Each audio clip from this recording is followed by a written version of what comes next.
Amigas e amigos, na atual fase do golpe, a direita se move basicamente em duas vertentes. Uma é esta intensificação da campanha para enfiar goela abaixo da chamada opinião pública a tese de que o impeachment da presidenta Dilma Rousseff não foi fraude, ocorreu dentro da legalidade, dentro da lei, dentro da normalidade institucional.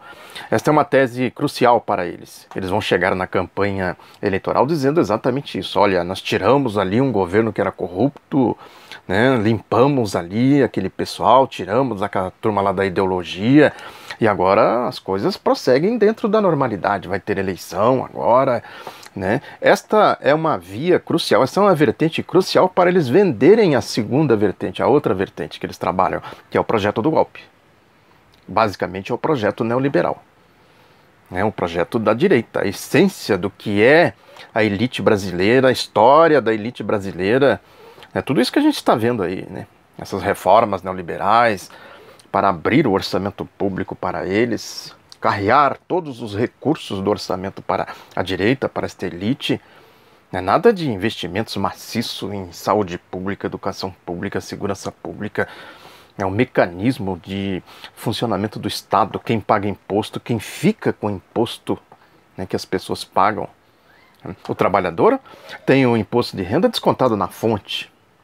Isso já vai direto para os ditos cofres públicos, como costumam dizer os boquirrotos da Operação Lava Jato, e sai dos cofres públicos pelo mecanismo de juros, juroduto, a transferência de recursos, sugando, além de sugar o trabalho do povo, dos trabalhadores, eles sugam também por esse mecanismo. Aliás, este é um mecanismo que abastece muito a vida nababesca de Marajás, dessa turma aí da direita, o funcionamento do Estado.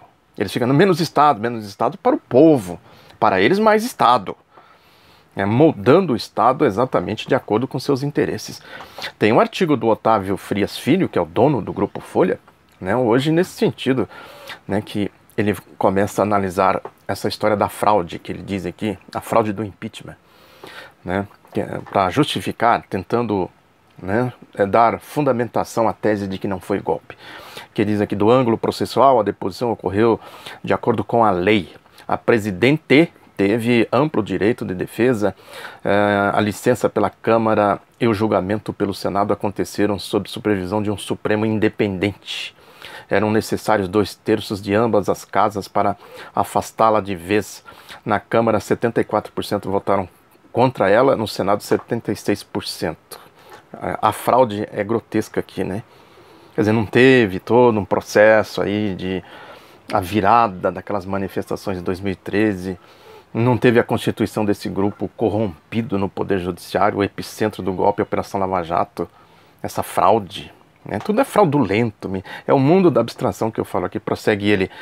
O governo entrar em colapso, seu isolamento político era reflexo da perda de sustentação na sociedade. Pesquisa Datafolha de abril de 2016 mostrava que 61% eram favoráveis ao afastamento, embora 33% fossem contra. O governante incapaz de conservar o apoio de ao menos 1/3 do parlamento não merece governar e provavelmente já não governa mais. O impeachment seria a consumação legal deste ato. É exatamente essa questão eles pegam por aí, na abstração, a popularidade. Qual era a popularidade da presidenta Dilma Rousseff antes da marcha, do início da marcha golpista? Ela tinha uma popularidade elevadíssima. De repente, é isso, Quando eles viram a possibilidade de abater a popularidade da presidenta, eles foram para cima, jogaram os cachorros loucos aí na rua, Globo empurrando, corrupção, corrupção, Lava Jato, Lava Jato, Lava Jato, Lava Jato. Quer dizer, isso tudo para eles não conta, essa fraude. É o mérito da coisa.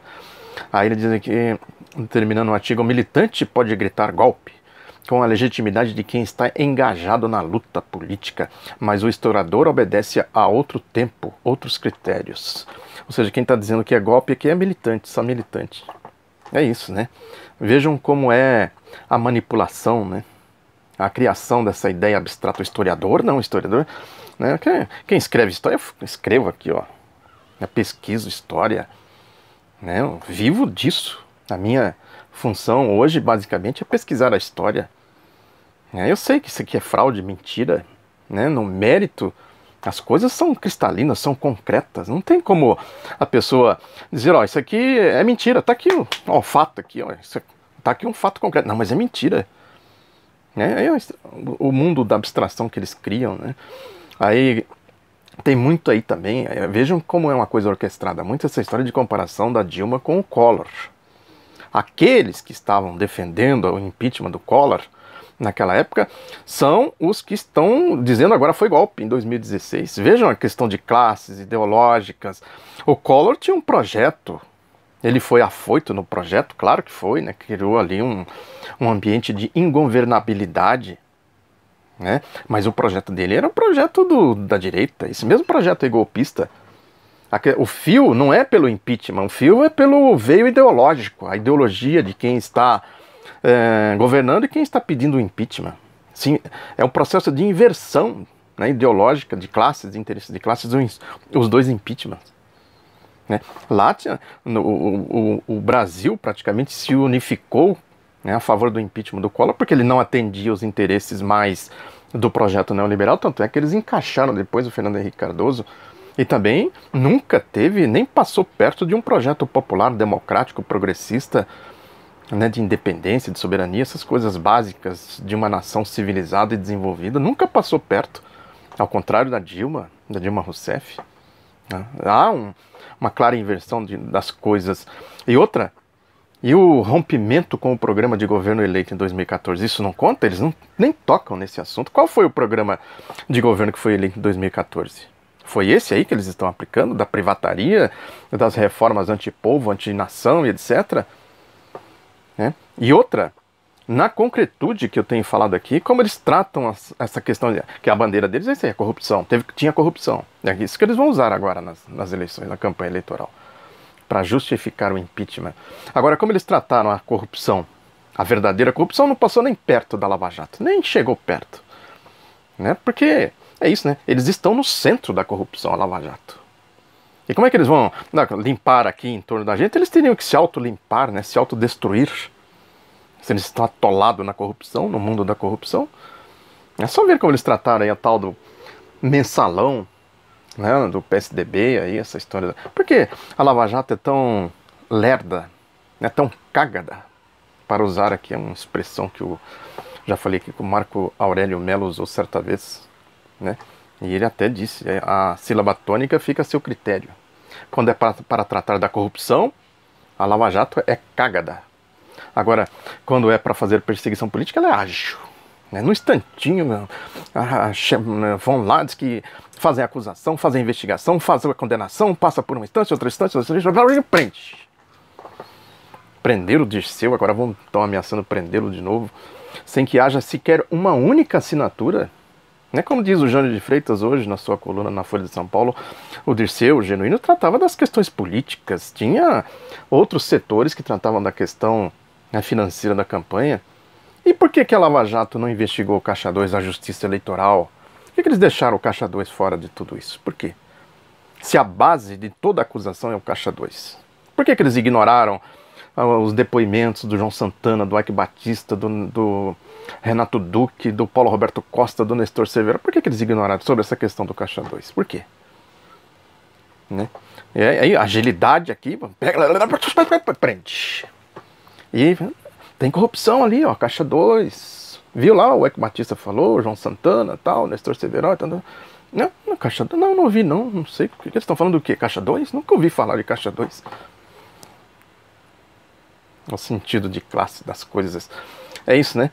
Aécio Neves, José Serra, Eduardo Cunha, os Marinhos, Paulo Scaff, né? Etc. Fernando Henrique Cardoso, Privataria Tucana, né? O banqueiro Daniel Dantas, né? O caso de Maringá, o caso Banestados, a dinheirama que passou por baixo das pernas do Sérgio Moro e do Deltan Dallagnol e do Carlos Fernando Santos Lima na Operação Banestados, saindo do país pela conta CC5, evasão de divisas, lavagem de dinheiro e tudo mais. Tá saindo dinheiro aí, ô doutor? Doutor juiz, tá saindo dinheiro aí? Não, de onde? Dinheiro? Cadê? Aí, ó, quase saindo aí, evasão de divisas, lavagem de dinheiro. Não vi, não. Não sei do que vocês estão falando. Não. Por quê? Aí você fala, e o PT? Ah, PT sim, PT, PT, PT, PT, PT, PT. Aquela história que eu falei da metralhadora giratória, né? PT, PT, PT, PT, PT, PT, PT, PT, PT. Só PT, PT, PT, PT, PT. Até para dizer que eles não estão perseguindo o PT, eles falam PT. Não, não estão perseguindo o PT, não, de jeito nenhum. PT? Não. É só Lula, José Dirceu, José Genuíno, João Vacari Neto. Mas PT não. Dilma Rousseff. Não, mas PT? Não sei o que é PT. O que é PT? Nunca ouvi falar de PT, não. Ah, lulopetismo. Ah, sim, esse eu sei. Ideia Lula. Ah, sei, isso eu sei. É por aí o negócio. A Miriam Leitão, hoje na coluna dela no Globo, né, dizendo que os dois partidos mais competitivos do país nas eleições presidenciais estão feridos pelas investigações de corrupção. O que eu tenho falado aqui, né? Partido na lógica do Globo é isso aí, né, da facção do Grupo Globo. Partidos? Não, tira partidos. Essa é a gente do céu. Nós trouxemos via satélite para vocês, limpinhos aí, ó, turma. Né? É assim que funciona. Tem aí uma notícia só para exemplificar do que se trata esse. É um mundão de coisas. É um mundão. É besta quem cai nessas esparrelas aí. Né? O Estadão dizendo aqui que estatais russas e venezuelanas usaram uma rede de intermediários com base em paraísos fiscais para empresas fazer transferências milionárias, lavagem de dinheiro e tal, na questão do petróleo, exploração do petróleo. Né?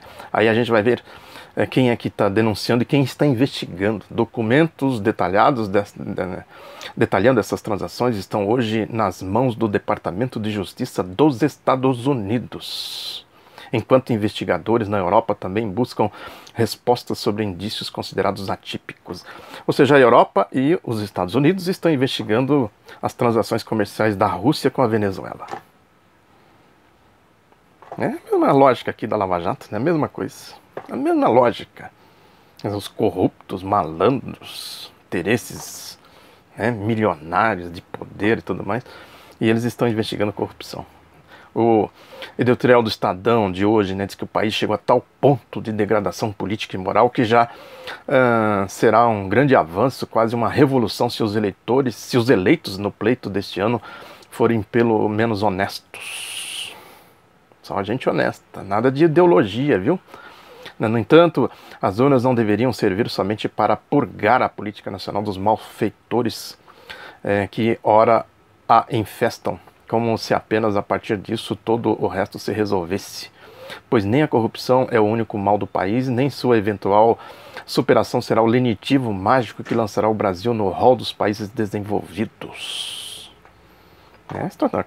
Qual corrupção, né? Tem a corrupção fake e a corrupção concreta de verdade. Essa distinção é importante a gente fazer, né? Aí diz aqui, para que a nação consiga transformar finalmente seu enorme potencial em riqueza sólida, mudando o patamar de nosso até agora medíocre desenvolvimento, é preciso ter claro como se chegou ao lastimável estado de coisas atual. Lastimável estado de coisas atual. E não é necessário muito esforço para constatar que grande parte dos problemas que nos atormentam deriva do fato inquestionável, incontestável, de que jamais se experimentou no país o ideário liberal em sua plenitude. Isso é inquestionável, a ditadura aqui, né? Não, mas veja por outro ângulo, veja aqui, ó, por essa outra perspectiva. Não, é inquestionável, é imperativo. Há, portanto, um enorme desafio à frente que vai muito além da superação da crise legada pela trágica aventura lulopetista.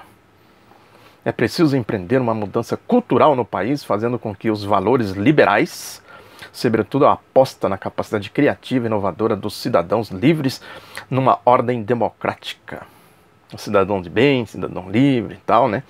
Tem um sujeito que escreve também no Estadão, Carlos Maurício Ardissoni, que ele se apresenta como doutor e mestre em Relações Internacionais pela PUC do Rio de Janeiro. É puro chororô, que exemplifica exatamente isso que eu estou falando aqui, a abstração, né? Chororô, que diz aqui o seguinte, a ditadura na academia e o golpe de 2018, essa história de que tem aulas acadêmicas aí, né, explicando o que foi o golpe de 2016, Ele diz que é uma ditadura acadêmica. Aí o linguajar típico, né? Ele escreve aqui: o aliciamento ideológico é feito diariamente em grande parte das escolas e universidades do Brasil. Aquela questão que eu falei, aliciamento ideológico, como se eles não fizessem aliciamento ideológicos diuturnamente, 24 horas por dia. Nas novelas, nos programas de auditórios, né? Faustão da vida, e, né? Sem contar os telejornais. Isso é aliciamento ideológico descarado. Chororô. Aí ele prossegue: é bastante duro, para não dizer impossível, ser ao mesmo tempo liberal e professor de ciências sociais no Brasil. Claro que é impossível. Como é que a pessoa vai ser de direita? É isso que eu tenho falado aqui. Quem chega para o povo, para os alunos, né? E diz o seguinte: olha, não, nós queremos um Estado aqui só para nós. Né? O orçamento público tem que cortar verbas aí da educação, da saúde pública, do transporte público, da segurança pública e tal, porque nós precisamos engordar as nossas contas aí, né? Com jurodutos e tudo mais. Como é que pode isso? Ciências sociais quer dizer a sociedade, os interesses de toda a sociedade, a ciência para estudar a sociedade. Ah, mas vão estudar a sociedade aqui, mas eu sou de direita, eu sou desse clube privado, dessa elite e tudo mais. Como é que sempre? Claro que é impossível. Aliciamento ideológico que eles querem fazer por aí, né? Aí ele prossegue aqui: o professor de ciências sociais que ousa questionar a cartilha marxista gramsciana predominante e se recusa a se comportar como um intelectual orgânico em sala de aula enfrenta duras penas. Epíteto, né? Marxista gramsciano. O que isso quer dizer? As ciências sociais passa pelo estudo do marxismo, claro que passa. O gramsciano aí tem um quê de, né, de doutrinação de direita, né? Doutrinação ideológica. Aquela história do Gramsci, né? Da hegemonia cultural nas sociedades. Né? Quem estuda isso conhece bem a história. O Gramsci dizia produzir sínteses. A cada movimento que se faz é necessário produzir uma síntese. De síntese em síntese a gente vai, né, conscientizando a sociedade, mostrando para a ciência social, mostrando para a sociedade como são as relações econômicas, políticas, etc. Né? Aí ele prossegue aqui: para muitos dos professores marxistas gramscianos, a impossibilidade de neutralidade axiológica representa, parafraseando o slogan de James Bond, uma licença para doutrinar. É o palavreado. Né? Neutralidade axiológica. Eles são neutros, né? São do céu, né? Não são da ideologia, né? São de escola sem partido. Funciona como álibi, espécie de álibi, salvo-conduto para exercer sua militância travestida de atividade pedagógica sem nenhum peso na consciência. Quem tem que ter peso na consciência, quem pensa, né, raciocina, a sua consciência vai pesar o que você está pensando, raciocinando, ensinando os alunos a raciocinar e a pensar. Como são convictos de que não conhecem intimamente a fórmula para a redenção da humanidade, como estão convictos de que conhecem intimamente a fórmula para a redenção da humanidade, de que detêm o monopólio da virtude, né, naturalizam o processo de aliciamento ideológico que diariamente é realizado em grande parte das escolas e universidades do Brasil, convocam alunos para passeatas e panfletagens de partidos, candidatos e sindicatos sem a menor cerimônia, pressionam-nos a se envolver e a apontar agendas de movimentos sociais de esquerda dentro e fora da sala de aula. Diante desse ambiente tão inóspito, não se surpreende que em 2018 muitos cursos sobre o golpe, entre aspas, golpe de 2016 estejam sendo oferecidos em universidades brasileiras. Aí vai, né? Então, nesse tom aí. Os outros estão doutrinando, os outros são ideológicos. E aí, entra no mérito, discute. Sabe, discute o que é a sociedade brasileira. Eu falo aqui dos explicadores do Brasil, Celso Furtado, Darcy Ribeiro, Raimundo Faoro, Nelson Werneck Sodré, Sérgio Buarque de Holanda, etc, etc. Tem aí, né, estuda aí o que foi a abolição, a independência, a proclamação da República, a Revolução de 30, a Constituição de 46, a Constituição de 88, essas coisas são coisas concretas. Isso não é... Mas como é que vai estudar ciências sociais sem estudar a essência da sociedade? Esse aqui é o típico, né, do comportamento da escola sem partido, é isso aí, ó. Né? E vem com essa história aí de neoliberalismo, né? O problema, no fundamental, é que a sociedade não engole, liberalismo, porque é isso, né? Tem uma lógica, isso que eu falei aqui. Se eles forem pregar a verdade, a sociedade vai chegar para a sociedade e dizer: nós somos contra o povo, viu? Contra os interesses aí, segurança pública, nós estamos cortando verbas. Educação pública, cortando verbas. Saúde pública, cortando verbas. E aí o incauto pode perguntar: sim, mas e os juros? Como é? Ah, não, isso é ideológico. Vocês estão sendo doutrinados aí. Essa turma aí marxista, gramsciana, estão doutrinando vocês. Isso é questão ideológica, sai fora dessa. Isso é pecado. Não está na Bíblia. É isso, né? A dificuldade que eles têm para empurrar isso pela racionalidade, pela lógica. A arquitetura social brasileira, ela é caracterizada exatamente, por que o Brasil é pobre? A imensa massa da população é pobre.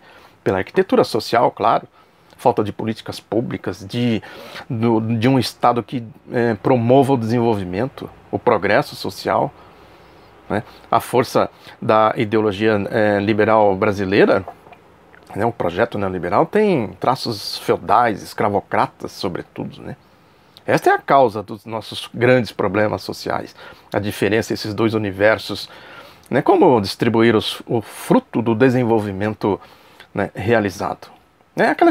Na ditadura, no regime dos latrocidas, tinha essa história, né, de que era preciso primeiro fazer o bolo crescer para só depois distribuí-lo. Essa fórmula, né, que ficou famosa na boca do Delfim Neto, que era ministro da Fazenda na época, né?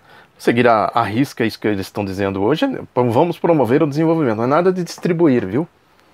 Vamos fazer aqui o bolo crescer primeiro e tal, aí fica a turma lá trabalhando no bolo, e o bolo crescendo, e ele só, e o povo de boca aberta lá, né? Essa que é a ideia fundamental.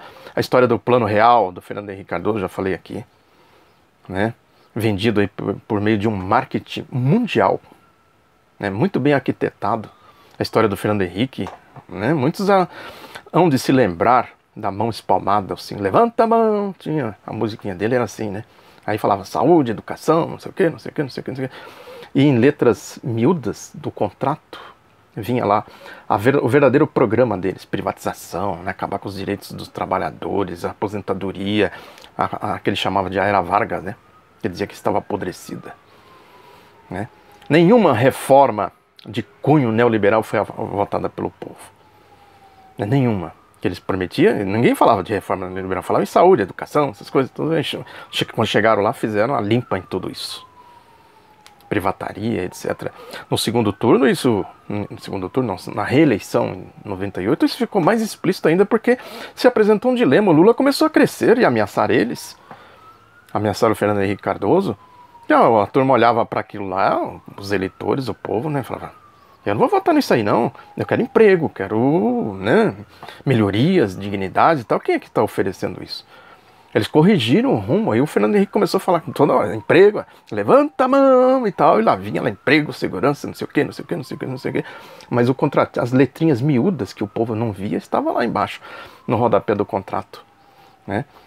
Falaram daquela época, o grande drama naquela época era o desemprego. E ele falava reiteradamente: agora garantimos as conquistas da estabilidade, agora nós vamos tratar do desemprego. Aí o povo ficou na dúvida entre votar no Lula e Fernando Henrique, que diz que vai resolver o problema do desemprego, vamos votar no Fernando Henrique Cardoso. Foi assim que eles engabelaram mais uma vez a dita opinião pública, e ele ganhou as eleições, né? E aí o Brasil ficou naquela pasmaceira, né, na roubalheira, né? O Brasil estacionou ali no cassino global, nesse mundo das finanças. Essa turma que está aí de volta, né? O projeto deles neoliberal é acabar com o Estado, né? O Estado tem que ser mínimo para o povo e máximo para eles, para a elite, para a direita. O Brasil estacionou e ficou lá, né? Não tinha criatividade, não tinha iniciativa, era uma pasmaceira e só roubalheira, né? Só roubalheira, um mundo da grana, do dinheiro, da bufunfa girando, né, a todo vapor, né?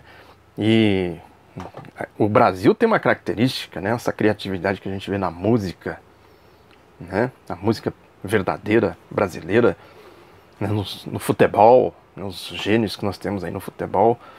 Por que isso não desponta também no terreno econômico, social, do desenvolvimento e tudo mais? Por causa dessa ditadura aí, ó.